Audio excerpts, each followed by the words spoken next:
sibethwe ngomvulo empunu ungidlebe sisandla fundini but okay wathetha ngaloo nto 12C ke wathetha ngaloo nto nje wena siphesidla ukukhumbula KZN mfowethu ikhumbule kakhulu mfowethu KZN ingakhulukazi umama nobaba wami hawu uyabona lokho bani umama asibo so udlalaphi ngokuba KZN hawu mina ngihlala eNtuzuma mfowethu kwani wena uhlala kuphi kaloku ndikwazi umuntu mina EL East London uGombo yeva uGombo go bengathi uthi uGombo ngiyakuzwa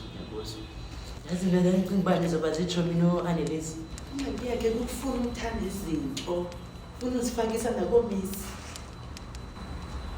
yambona uba umisi yami alright abelisi yami elilitha sure boy umzali wakho uthe wazi amandeni yabona-ke ufuna usibuyise lapho ngokuthi jiro nje bothethe ngale nto fondini imfundi bezijisa amana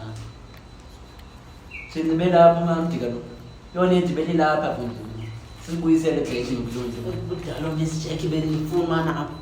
abantwana ndingafumani mna ndingathetshi ngazinto kupheleyo ibingabo useyothandwa ndim mali igcineke loo nto because mna andinithandi mna andifuna ukundibona tu ndifuna uMiss Jackie only. It's not like that man say it's not like that ihamba njalo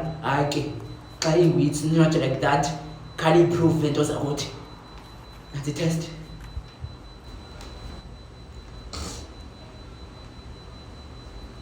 utheni manje akathi ndibona ubody 2 wami abantu ndiyaba nohili apha 12C ndithi nansi itest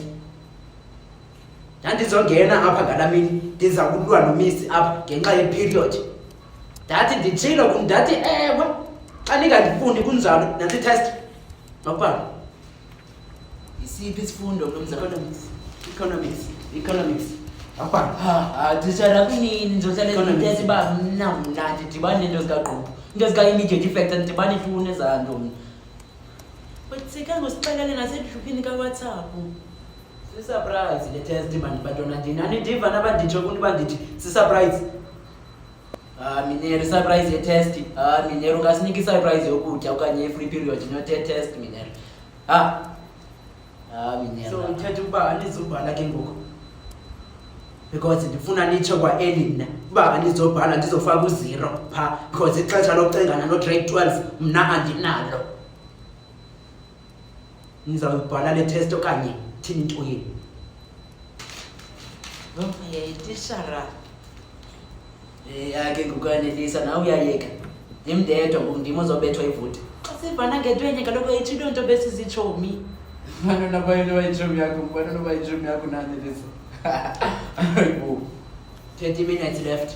hayibo se 30 minutes kanjani ngoku ndicinga ndizodlala nina xesha lobe nditengana no-grade 12 mna andinalo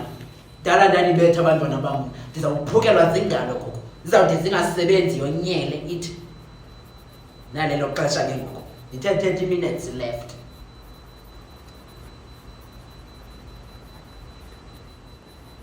ntoni nakanini economic growth na yabona ke izinto ezininzi ziyalibaleka mani ntoni i-subject zibe 7 mani sazibamba njani ngoku i-economic growth apha neverb ecaleni ze-English nciba kwisixhosa bengothandazo okula nomsindisi yintoni nama le economic growth liletha uyasinxalela sikwazi ucinga mani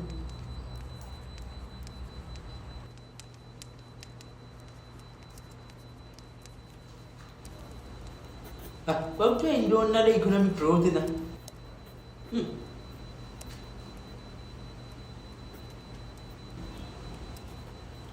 suka noba ndibhale ntoni mana ayo test serious masiletise andithi maybe hayi nam ndiphithwa maybe ngokwaya tishara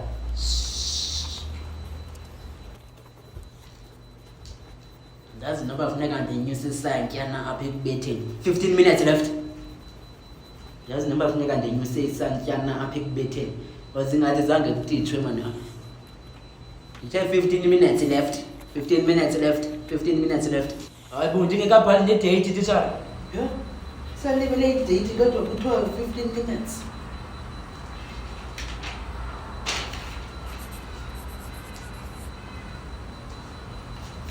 state but wapha phezulu zintoni idate kanene selipeyile seyigqithile ipay 20 kwaseyigqithile 10 minutes left. yeah so semnumzana 10 minutes kusekho into eziyi-essay apha ezima-25 marks wayecathuliza abantwana besikolo sishayina kanje kule January. Yo. hello miss Hello, Mr. Hlubi. Hello. Ithatha wethu mali Department of Education ithi bayaqala ukubhala i-exams nge-1st kaJuni apho. Bawubusazi mana abazi nodo abantu. siyabazi do re mi fa sol la ti do